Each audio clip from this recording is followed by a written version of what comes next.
बिस्मिल्लाहिर्रहमानिर्रहीम अस्सलाम वालेकुम। आज मेरा टॉपिक जो है डिस्कशन का वो है कॉग्निटिव साइकोलॉजी का एक टॉपिक है परसेप्शन। परसेप्शन बेसिकली क्या चीज़ है? परसेप्शन एक एहसास या फीलिंग है, या आप ये सादा अल्फाज में ये कह सकते हैं कि आप अपने इन्वायरमेंट को किस तरह परसीव करते हैं। अगर आप इन्वायरमेंट में कोई चीज़ होती हुई देखते हैं तो आप उस चीज़ को किस तरह परसीव करते हैं, ये सारा क्या आता है? परसेप्शन में आता है। अगर हम लोग परसेप्शन को डिफ़ाइन करें तो हम लोग कुछ इसको इस तरह डिफ़ाइन करेंगे: complex cognitive processes that is concern with selection, organisation and interpretation of stimuli. इसमें प्रोसेस ऑफ सिलेक्शन में 3 बेसिक चीज़ें डिस्कस की गई हैं: selection, organisation and interpretation. Selection, for example अगर एक न्यू बॉर्न बेबी है तो वो अपने इन्वायरमेंट से ये चीज़ सेलेक्ट करता है कि अगर मैं रोऊंगा तो मेरी मदर आके मुझे पिक करेंगी, मुझे उठा लेंगी।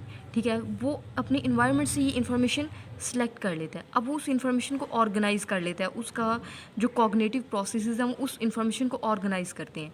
देन वो इंटरप्रेट कर लेता है। वो इंटरप्रेट इस चीज़ को कर लेता है कि मैंने इस चीज़ को, ये इंटरप्रेटेशन ऑफ स्टिमुलाई, वो इस स्टिमुलाई को पकड़ लेता है कि अगर मैं रोऊंगा तो मेरी मदर मुझे आके पिक करेंगी। ठीक है, 3 प्रोसेसेस हैं: selection, organisation and interpretation. Next जो इम्पॉर्टेंट चीज़ है परसेप्शन में, वो फैक्टर्स ऑफ परसेप्शन है। फैक्टर्स ऑफ परसेप्शन 2 तरह के होते हैं: objective factors and subjective factor. Objective factors में सबसे पहले हम लोग डिस्कस करेंगे इंटेंसिटी। किसी चीज़ की शिद्दत क्या है? ठीक है, किसी चीज़ की जितनी ज़्यादा शिद्दत होगी वो चीज़ उतनी ही जल्दी कोई इंसान जो है परसीव करेगा या उस चीज़ को वो पिक करेगा। फॉर एग्ज़ाम्पल अगर कहीं पे तेज़ लाइट पड़ रही है तो हम लोग क्या करते हैं? फोकस करते हैं उस लाइट की तरफ कि उस तरफ क्या हो रहा है या उस तरफ इतनी लाइट क्यों है। तो हम लोग उस चीज़ को क्या करते हैं? पिक कर लेते हैं। ये हमारी इंटेंसिटी है उस चीज़ को पिक करने के लिए। उसके बाद है हमारे पास साइज़। साइज़ का मतलब ये है कि साइज़ में ये होगा कि अगर हमारे पास एक फुल पेज एडवर्टाइजमेंट है न्यूज़पेपर पे और एक कॉलम में एडवर्टाइजमेंट है, तो हम लोग किस चीज़ को ज़्यादा जल्दी से पिक करेंगे? हम लोग फुल पेज एडवर्टाइजमेंट को ज़्यादा जल्दी से पिक करेंगे। तो जितना बड़ा साइज़ होगा उतनी ही जल्दी कोई चीज़ हम लोग पिक करेंगे। या फिर फॉर एग्ज़ाम्पल अगर हम लोग पेज पे, जिस तरह मैंने यहाँ पे लिखा हुआ है, तो आप लोग इन सब चीज़ों में से सबसे पहले क्या परसीव करेंगे? डेफिनेटली आप परसेप्शन को परसीव करेंगे, क्योंकि वो उसका साइज़ जो है वो बड़ा है। उसके बाद आप लोग ये फैक्टर्स ऑफ परसेप्शन, ये सारी चीज़ें परसीव करेंगे। देन उसके बाद क्या है हमारे पास? Distinct and striking. Distinct and striking, distinct and striking का ये है कि जो क्लियर चीज़ें होती हैं और ब्राइट चीज़ें होती हैं उनको हम लोग जल्दी परसीव कर लेते हैं as compare to unclear and dull things. उसके बाद है मूवमेंट। कुछ ऐसी चीज़ें होती हैं हमारे इन्वायरमेंट में, मतलब कि मूवमेंट से मुराद वो चीज़ें हैं जो स्टिल इन्वायरमेंट में, मोशनलेस इन्वायरमेंट में सडनली होती हैं। फॉर एग्जांपल अगर कोई परिंदा जो है, परिंदे आपके पास बैठे हुए हैं या परिंदे परिंदे जो है एक दरख्त के ऊपर बैठे हुए हैं, आप उन चीज़ों को नोट नहीं करते कि यहाँ पे परिंदे बैठे हुए हैं। लेकिन अगर एक परिंदा अचानक से उड़ के जाता है, वहाँ से उठ जाता है वहाँ से, तो वो फ्लाई करना शुरू कर दे, तो आप फटाफट से उसे परसीव करते हो कि जी यहाँ पे तो परिंदे बैठे हुए हैं। उसके बाद है नोवेलिटी। नोवेलिटी का मतलब होता है अनोखापन, किसी चीज़ का दूसरी चीज़ों से डिफरेंट होना। New and novel things is perceived sooner than older. जो नई चीज़ें होती हैं उनको हम लोग जल्दी परसीव कर लेते हैं as compare to older thing. अगर फॉर एग्जांपल हम लोग कहीं पे जाते हैं, शॉपिंग करने जाते हैं, तो वहाँ पे कोई न्यू शॉप ओपन हुई होती है और वहाँ पे ही 10-12 पुरानी शॉप्स होती हैं जिनके कलर पेंट्स भी ख़राब हो गए होते हैं। तो हम लोग किस चीज़ को परसीव करेंगे? डेफिनेटली वो उस शॉप को परसीव करेंगे जो न्यू है और जिसके पेंट वगैरह बहुत अच्छा हुआ है। तो हम लोग क्या करेंगे? न्यू एंड नॉवल थिंग्स को हम लोग जल्दी से पिक कर लेंगे। या फिर अगर कहीं किसी जगह की सेटिंग बहुत प्यारी हुई हो तो हम लोग फटाफट से उसे पिक कर लेते हैं कि जी ये तो चीज़ बड़ी प्यारी बनी हुई है। उसके बाद है ड्यूरेशन। किसी चीज़ का ड्यूरेशन जितना ज़्यादा होगा, इंसान उतना ही उस चीज़ की तरफ फोकस करेगा कि इसका ड्यूरेशन इतना ज़्यादा क्यों है। ठीक है, फॉर एग्जांपल अगर कोई टीवी की एडवर्टाइजमेंट है तो जितनी लंबी एडवर्टाइजमेंट होगी उतना ही आप लोग क्या करेंगे? उसको अटैम्प्ट करेंगे। TV advertisement of long duration are attended to more than those of short duration. अब अगर आप इस चीज़ को भी देखें ना कि आप ड्यूरेशन को नोट कर रहे हैं, तो ड्यूरेशन में जो एडवर्टाइजमेंट है वो डेफिनेटली लोगों के, प्लेयर के लिए होनी चाहिए। लोग उस चीज़ को इंजॉय भी करें और उससे लर्न भी कर लें। और उसके बाद है रेपिटेशन, ठीक है। रेपिटेशन का क्या मतलब होता है, repetition causes to adopt to the repeated stimuli, ठीक है। रेपिटेशन का मतलब होता है बंदा बार बार उस चीज़ को अनकॉन्शियसली या कॉन्शियसली उस चीज़ को रिपीट कर रहा होता है। जैसे माँ जो है सुबह सुबह उठ के ब्रेकफास्ट बनाती है, तो वो क्या करती हैं, बार बार अपने बच्चे का नाम लेती हैं कि बेटा आ जाओ खाना खा लो। वो बार बार उसका नाम लेंगी कि ताकि वो जल्दी से आके तो अपना ब्रेकफास्ट कर ले। उसके बाद है अब्रप्ट चेंज। अब्रप्ट चेंज क्या है, any change in stimulus condition such as increase in noise often attract attention. Abrupt change क्या है कि कोई इन्वायरमेंट बड़ा पीसफुल सा चल रहा है या एक बड़ा काम सा इन्वायरमेंट आपके मूड के अकॉर्डिंग चल रहा है, आपको वहाँ पे उस चेंज की एक्सपेक्टेशंस नहीं होती, तो अचानक से वो चेंज हो जाता है, तो आप बड़ी जल्दी उसकी तरफ अट्रैक्ट होते हैं कि ये चेंज क्यों हुआ है और किस तरह हुआ है। फॉर एग्जांपल आप लाइब्रेरी में बैठे हो, तो लाइब्रेरी में शोर का होना एक बड़ी अनकॉमन सी बात है, लेकिन अगर वहाँ पे कोई बुक वगैरह गिर जाती किसी से या किसी का लैपटॉप वगैरह वहाँ पे गिर जाता है, तो फटाफट से हर कोई बंदा उस शोर की तरफ मुतवज्जा होगा कि यहाँ पे इस साइड पे शोर क्यों है। क्लियर। उसके बाद है सब्जेक्टिव फैक्टर्स। सब्जेक्टिव फैक्टर्स हम लोगों ने ऑब्जेक्टिव फैक्टर्स में डिस्कस किया था। परसेप्शन में be determined primarily by stimulus involved. क्या है, इसमें स्टिमुलस जो इन्वॉल्व होता है उससे हम लोग परसेप्शन को परसीव करते हैं। There are number of characteristics of stimuli, ठीक है। हम लोग यहाँ पे स्टिमुलाई से ले रहे थे, स्टिमुलस जो था हमारे पास उससे हम लोग परसेप्शन को परसीव कर रहे थे। अब जो सब्जेक्टिव फैक्टर है, सब्जेक्टिव फैक्टर में क्या है, sometimes perception is determined not only by physical characteristics of stimuli, कि हम लोग सिर्फ फिजिकल कैरेक्टर ऑफ स्टिमुलाई से इसको परसीव नहीं करते, लेकिन हम लोग जो परसीवर के कैरेक्टरिस्टिक्स होते हैं उसकी वजह से भी इस चीज़ को परसीव कर रहे होते हैं। Characteristics of perceiver, subjective factor में क्या है, फिजिकल कैरेक्टरिस्टिक्स ऑफ स्टिमुलाई भी है और साथ में इसके कैरेक्टरिस्टिक्स ऑफ परसीवर भी है। ये दोनों चीज़ें हैं, जबकि यहाँ पे हम लोग सिर्फ स्टिमुलाई का ले रहे थे, कैरेक्टरिस्टिक्स ऑफ स्टिमुलाई का डिस्कस कर रहे थे। अब characteristics of perceiver and characteristics of stimuli का जो प्लस करेंगे तो वो हमारे पास सब्जेक्टिव फैक्टर बनेगा। उसमें सबसे पहले हमारे पास क्या है, motive and needs. Motive and needs क्या है, when people are motivated they tend to see and hear what they want to hear. अगर लोग मोटिवेटेड होते हैं जिस चीज़ के बारे में, वो सिर्फ उसी चीज़ को देखना चाहते हैं और उसी चीज़ को सुनना चाहते हैं जिसके लिए वो मोटिवेटेड है और जिसकी उन्हें ज़रूरत है। फॉर एग्ज़ाम्पल अगर हम लोग थर के सहरा की तरफ, अपने रेगिस्तानी इलाके की तरफ चले जाएँ, तो वहाँ पे लोगों को भूख और प्यास का मसला होता है।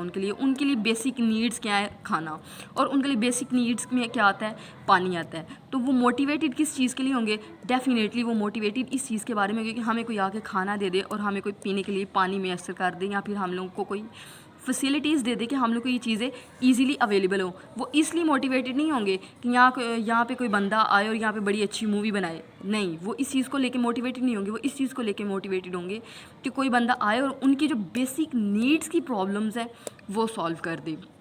We may be set word in way that agree with our motives, match our needs, ठीक है।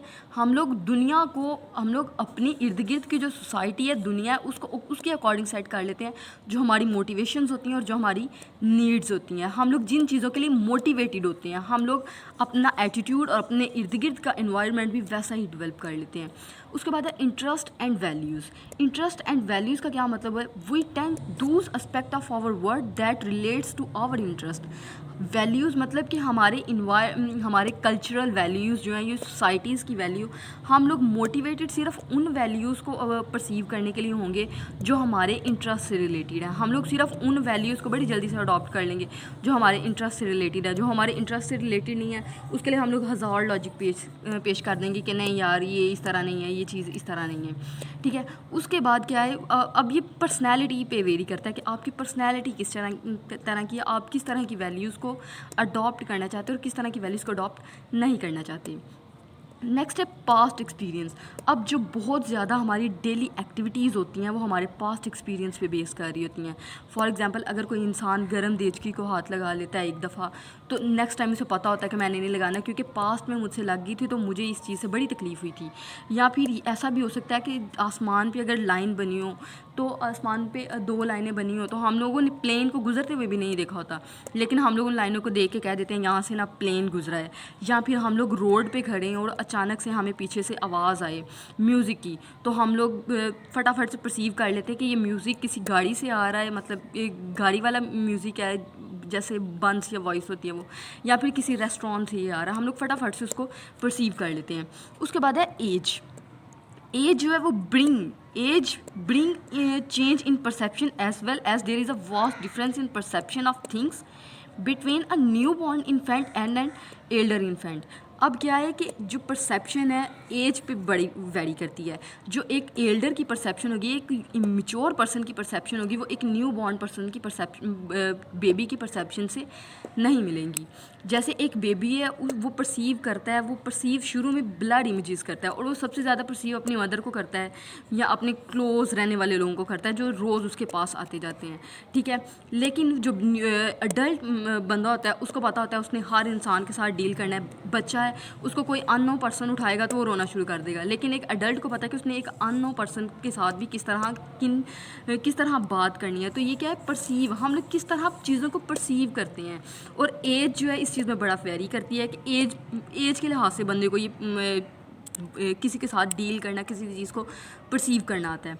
उसके बाद है प्रीपैरेटरी सेट, ठीक है। इसमें प्रीपैरेटरी सेट बहुत इंपॉर्टेंट है। प्रीपैरेटरी का मतलब है पहले, preparatory set, this refers to person readiness to response. Pre पहले से, पैरेटरी रेडी होना, सेट, ठीक है, पहले से रेडी जो इंसान है किसी चीज़ को रिस्पॉन्स करने के लिए। इसमें ये होता है कि इंसान जो पहले से ही रेडी होता है किसी चीज़ को रिस्पॉन्स करने के लिए, किसी सेंसरी इनपुट के लिए। फॉर एग्ज़ाम्पल अगर एक बंदा लेटा हुआ है, इसमें यह है कि readiness to response an action. अब अगर एक इंसान सोया हुआ है रात को, तो वो क्या होगा कि उसको कॉल आनी है, एक बहुत इंपॉर्टेंट मीटिंग की आनी है, तो वो सोया हुआ है ना, तो कॉल आई है, वो फटाफट से उसको पता चल जाएगा कॉल आई है और वो उसको पिक कर लेगा। हालांकि अगर उसके पास एक बच्चा रो रहा होगा तो वो उसको परसीव नहीं करेगा, लेकिन जो ही उसकी कॉल आएगी वो उसको परसीव कर लेगा कि जी मेरी कॉल आई है। क्यों?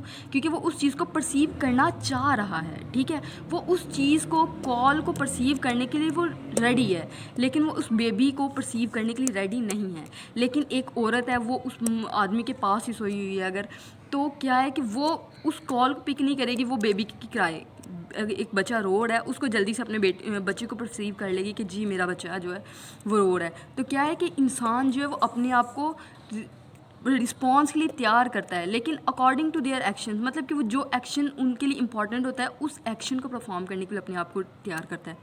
उसके बाद है सोशल एंड कल्चरल इन्फ्लुएंसेस। इसमें हमारे पास 4 कैटेगरीज आती हैं बेसिकली। 4 कैटेगरीज में सबसे पहले है हमारे पास सोशल फैक्टर। सोशल फैक्टर, सबसे पहले है social factor. The normal perceptual experience of culture में lead its member to develop perceptual biases, ठीक है। इसमें क्या है कि जैसे जब टेक्नोलॉजी इतनी आम नहीं थी, तो जो मलावी के जो लोग थे वो पहली दफ़ा ब्लैक एंड वाइट फ़ोटोग्राफी को देख के सेंस नहीं थी कर सकती कि ये क्या चीज़ है, ठीक है। मगर जूँ उनको फिर उसके बाद क्या है कि उनको एक डॉग की, मलावी के लोगों को एक डॉग की पिक्चर दिखाई गई, तो उन्होंने ब्लैक एंड वाइट पिक्चर थी, तो उन्होंने फर्स्ट टाइम में वो परसीव नहीं की कि इस पिक्चर में वो क्या बताना चाह रहा है। लेकिन जूँ ही उन्होंने उसमें थोड़े से स्पॉट्स बनाए और उसको थोड़े से रिकॉग्नाइज फॉर्म में किया, तो उन्होंने जल्दी से रिकॉग्नाइज़ कर लीजिए ये तो आप डॉग की पिक्चर दिखा रहे हैं हमें, ठीक है। अब क्या है कि जो कलर फोटोग्राफ होता है और ब्लैक एंड वाइट फोटोग्राफ होता है उसको परसीव करने में भी डिफरेंट होता है। कलर फोटोग्राफ को परसीव करने में किसी को भी कोई मसला नहीं होता, लेकिन जो ब्लैक एंड वाइट फोटोग्राफ होता है उसको परसीव करने में लोगों को मसला तब आता था जब टेक्नोलॉजी इतनी ज़्यादा कॉमन नहीं थी।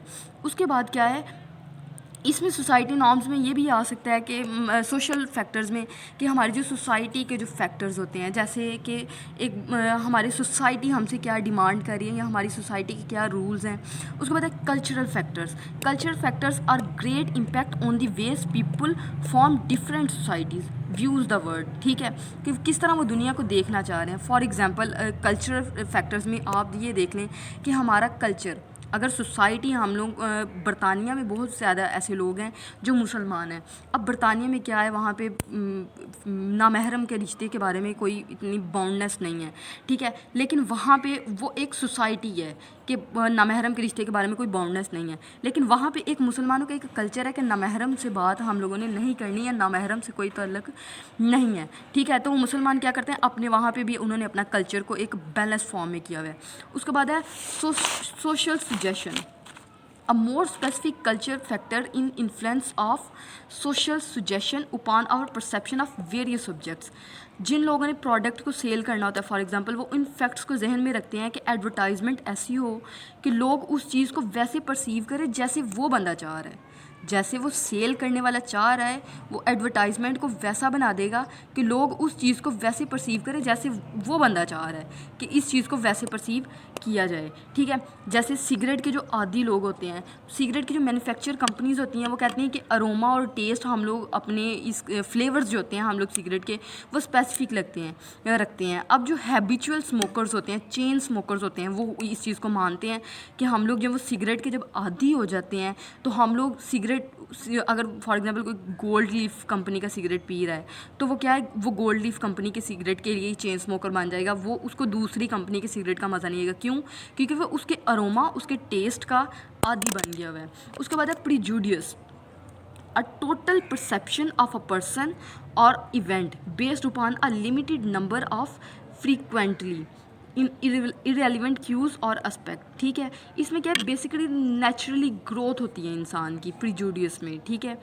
उसके बाद है टाइप्स ऑफ परसेप्शन, इसमें फॉर्म परसेप्शन आती है, साइज परसेप्शन और perceptually consistency, motion perception, depth perception and time perception.